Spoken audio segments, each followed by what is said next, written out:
Hello and welcome to yet another session of Dark Souls 3 PvP Invasion Action. The year is 2016. Dark Souls 3 has just been released and everyone is clamouring to find the next meta. S-Stock R1 spam has fallen out of favour and a new champion has risen. The Karthus Curved Sword Hollow build. Comparable damage to a quality build, but with insane bleed build-up, giving users essentially free damage for being able to hit your opponent 4 times. You all remember the montage videos, right? So, quite rightly, FromSoft nerfed the Karthus and Hollow builds into the ground, consigning them to the meta reject bin next to the Gotthard's Rolling R1s and the Gargoyle Flame Spear. But in a time of an ever-increasing stale meta, where people think Estus cancelling is cool and not game-breaking, where min-maxing reigns supreme, and the roleplay part of action-adventure roleplay has taken a backseat. We start to look to our past, blinded by nostalgia for times gone by, for some sort of inspiration to kid ourselves into believing that life used to be better. So here is a build for 2020. A counter to the meta. We'd rescued the bleed build from the scrap heap, stripped out the parts that didn't work, gave it a lick of paint, and sent it out to pick up your daughter. This is my reimagined luck build, based around bleeding your opponent for surprise burst damage. I am by no means the first to rescue the luck build from fading into memory. I was inspired to try this build by another Dark Souls YouTuber by the name of Firelink Knight. So please go and visit his channel if you haven't already. His compilations are hilarious. So when From nerfed the Hollow Karthus build, what they actually did was reduce the effectiveness of the Karthus Curved Sword, as we all remember, at roll catching, and reduce the effectiveness of Karthus Rouge and how fast bleed procs with it. Most saw this as the death knell of the bleed build, seeing the poor base damage of the blood infusion and instantly rejecting them. However, during the big infusion patch back in 2017, blood infused weapons got a big buff, not that anyone paid much attention, increasing the rate that bleed build up and adjusting the damage calculation for high luck builds. So I've gone for almost exclusively blood infused weapons in order to extract that sweet blood from my opponents. The damage the bleed does and how quickly it procs are actually independent from one another, which I was surprised to learn. The rate of bleed build-up is determined by your luck stat. The higher it is, the faster you'll get blood. However, the damage is independent of your luck stat, which was the big surprise for me. I thought the higher the luck, the higher damage for bleed you do. But no, it is determined by what kind of weapon you're using. So the most damage is done from a blood-infused innate bleed weapon, like the Barbed Straight Sword or the Karthus Curved Sword. And after the patch, the nerf to Karthus Rouge meant it would never out-damage a bleed build during the proc on a max level weapon.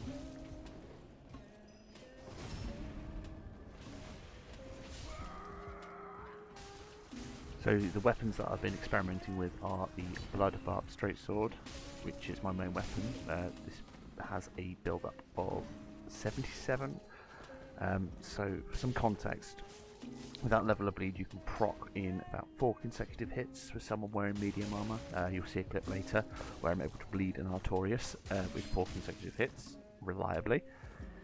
The odd thing about this build is that playing passive is actively discouraged. Because your base damage is so piss poor and low, you're wanting to proc that bleed as many times as possible. So you need to get up in people's faces constantly. None of this hiding behind a shield or playing passive nonsense. The build actively encourages you to be aggressive, a playstyle I know a lot of invaders are embracing these days. So yes, the base damage is low and people may not see the bleed damage as worth it in the long run, but the other advantage of this build, which can't really be quantified, is pressure. So seeing your bleed meter ticking up scares people a lot, especially with how quick it happens with this build. Yeah, they might back off and pop a red moss to remove the build up, but that just gives you more opportunity to pressure and force your opponents to panic. So there's a lot more mind games going on with this bleed build. Or, you know, in most instances, players won't even notice the bleed meter until all their health bar is gone, which is another advantage.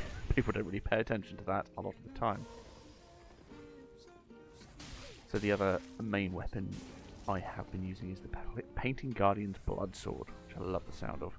And this has a whopping 81 bleed build-up with 40 luck. The only other weapons with more bleed per hit at 40 luck is the Caster's Curve Greatsword, which has 99, and the Corvian Greatsword at 83. So since we're trying to land as many successive hits as possible to prop bleed, the Curve Sword moveset of the Painting Guardian Sword is by far the easiest to do that with. The Scythe and the Curve Greatsword can be used situationally, but the bread and butter will be the Barbed Sword and Painting Guardian Sword. Like, try and get 4 consecutive hits with the Great Scythe. It can be quite difficult to do sometimes. So, oftentimes you're going to need just raw damage and stopping power to help you push back against very aggressive players or groups.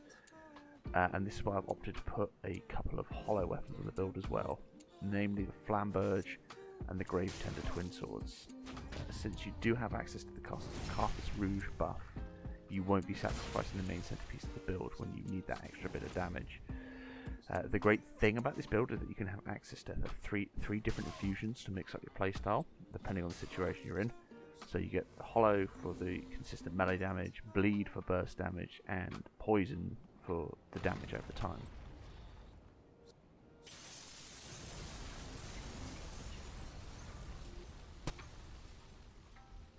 So don't be sleeping on this build, and don't be put off by its low base damage. The bleed threat is absolutely real, as your opponent will quickly find out as his HP disappears. So speaking of mind games before, what I found, which is a nice added bonus, is that players will become more emboldened when they see that you have quite low damage with your weapons, and that at times will cause them to become a lot more aggressive.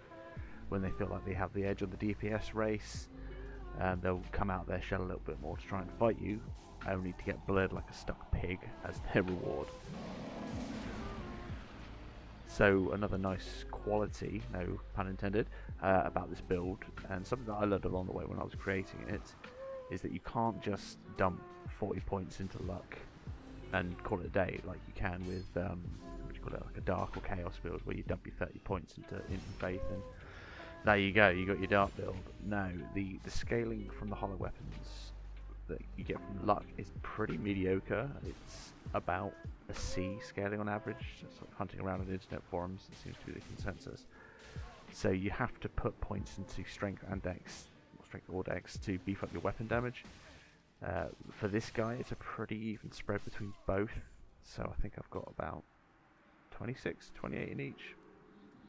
So this has the added benefit not only of making your weapons stronger, both for the hollow and the blood weapons, but it kind of makes it like a mini quality build as well. So I've got access to most of the different weapon types in the game, or the ultra great swords, great hammers and things like that, as well as all the utility weapons like the Millwood Greatbow, or like the bigger crossbows like the Arbalist or the Javelin, which is fantastic. And because that damage isn't really, you're not looking to do the majority of your damage with those weapons, they're just for utility. That's just a nice added bonus to the build. So whenever I do one of these build videos, I feel like I have to add this caveat. No, this build is not efficient. No, it's not a gank spank machine. And yes, you will die a lot against sweaty gankers at Pontiff and Ring City.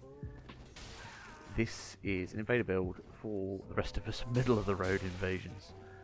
Players who lean more towards the roleplay in action adventure roleplay, something a little more old school that takes people by surprise, and it will leave a warm feeling in your heart as you bathe in the hot sticky blood of your enemies.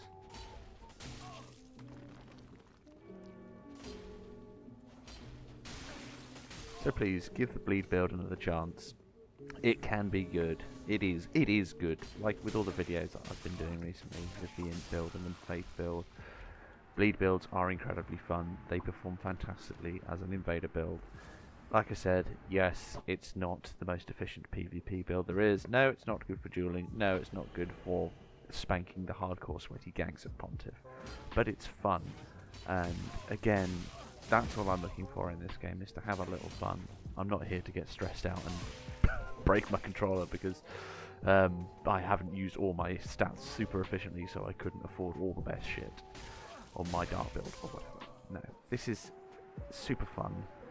I won't say any more. I'll let you enjoy the rest of the video and the rest of the fights. So, peace out and have a great day.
as far, yeah.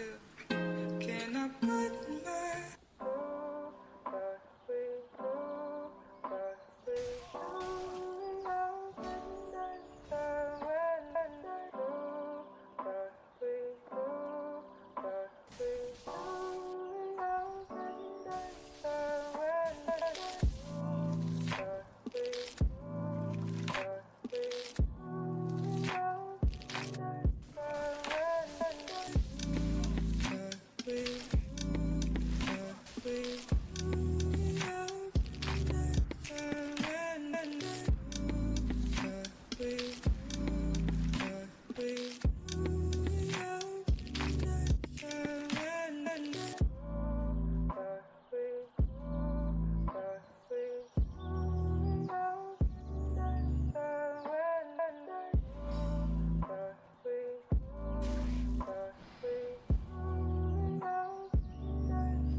she wonders why I don't trust nobody, not even her. No, I still try. She wonders why I don't trust nobody, not even her. No, I still try. She wonders why I don't trust nobody, not even her. No, I still try. She wonders why I don't trust nobody, not even her. She wonders why I don't trust nobody, not even her. No, I still try. She wonders why I don't trust nobody.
Just let me know their interest. You won't find a better than this. You swear, girl, if you leave, just let me know so I won't forget you. If you leave, just let me know their interest. You won't find a better than this. You swear, girl, if you leave, just let me know so I won't forget you. Just let me. How people say these are tonight. Hold on to me, baby, you see. I can be all of you, you see. I can be all of you. How people say